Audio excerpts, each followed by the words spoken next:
जरा कल्पना कीजिए, आप एक ऐसे समाज में रहते हो जहां आप दान देना चाहें और आपका दान लेने वाला कोई नहीं हो। क्या आप दानी कहलाएंगे? निश्चित ही नहीं। अतः हमारे समाज में सबका महत्व है, बराबर का महत्व है, और हम सबका कर्म भी एक दूसरे के कर्मों के साथ जुड़ा हुआ है। इसी बात को चरितार्थ करता है भारत का एक ऐसा समाज जिसे सतनाम, सत्यनाम या सतनामी के नाम से जाना जाता है। इस समाज के लोगों को साधु, संत, दास या साध भी कहा जाता है। सतनामी मांग कर खाने में विश्वास नहीं रखते हैं। ये स्वयं का पसीना बहाकर परिश्रम व मेहनत की कमाई के साथ खाने जीने में विश्वास रखते हैं। सतनामी समाज के लोग निर्गुण निराकार ईश्वर में विश्वास करते हैं, जिसे सतपुरुष या सतनामी कहते हैं।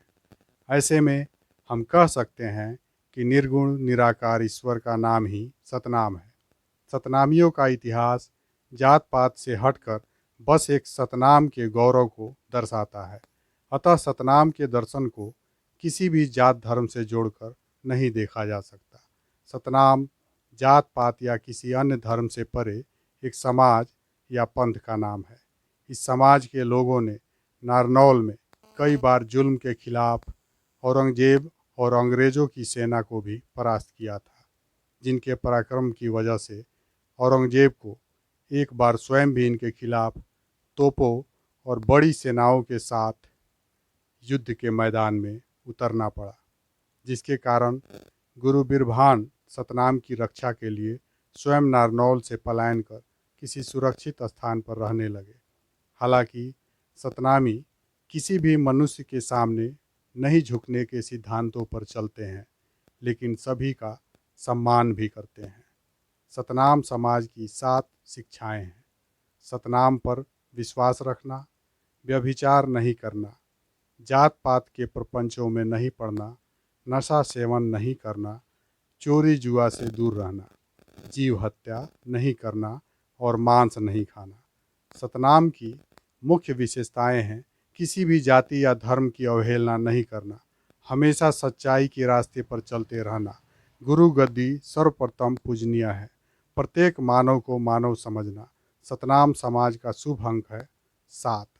सतनाम समाज के लोग जो मूल रूप से छत्तीसगढ़ में निवास करते हैं, वे गुरु घासीदास को अवतारी पुरुष के रूप में मानते हैं। गुरु घासीदास ने समाज में व्याप्त जातिगत विषमताओं को नकार कर यह माना था कि समाज का प्रत्येक व्यक्ति सामाजिक रूप से समान हैसियत रखता है।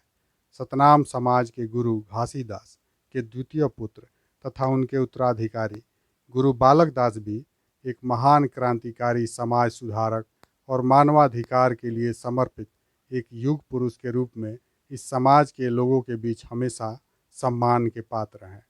सतनामी समाज 1950 के बाद अनुसूचित जाति में शामिल कर लिया गया, क्योंकि आर्थिक और सामाजिक रूप से यह समाज पिछड़ा हुआ था। सतनामी हर प्रकार के उत्पीड़न के खिलाफ हैं। ये दौलतमंदों की गुलामी से बचते हैं और सादा भोजन करते हैं। सतनामी का उपदेश है, गरीब को मत सताओ, जालिम बादशाह और साहूकारों से दूर रहो, दान लेना अच्छा नहीं है, ईश्वर के सामने सब बराबर हैं। इन सब बातों के आधार पर निस्संदेह यह कहा जा सकता है कि सतनाम विचारों पर आधारित सिद्धांत इतना शक्तिशाली है जिसे समाज के कमज़ोर से कमज़ोर वर्ग के लोगों में भी मानवीय और समुचित शक्ति का एहसास होने लगता है। आज समाज और विशेषकर भारत के छत्तीसगढ़ राज्य का एक ऐसा सतनाम समाज अपने श्रम और विचार शक्ति के बल उभर कर पूरी दुनिया के सामने आ रहा है, जो करीब करीब 30 लाख सतनामियों का समाज है, तथा इन सभी सतनामियों के बीच इन विचारों के बल पर आत्मविश्वास के साथ साथ समाज में व्याप्त अत्याचार से जूझने की शक्तियों को स्पष्ट रूप से संचारित होते हुए देखा जा सकता है। सतनामी समाज के लोग अपनी बेटी किसी दूसरे समाज के लोगों को नहीं देते, लेकिन जब कोई सतनाम समाज से जुड़ता है तो बेटी देने और बेटी लेने की परंपरा की शुरुआत भी हो जाती है। कई ऐसे सतनामी गुरु हुए हैं जिन्होंने शेर और बाघ की सवारी भी की है। इस बात का भी इतिहास मिलता है।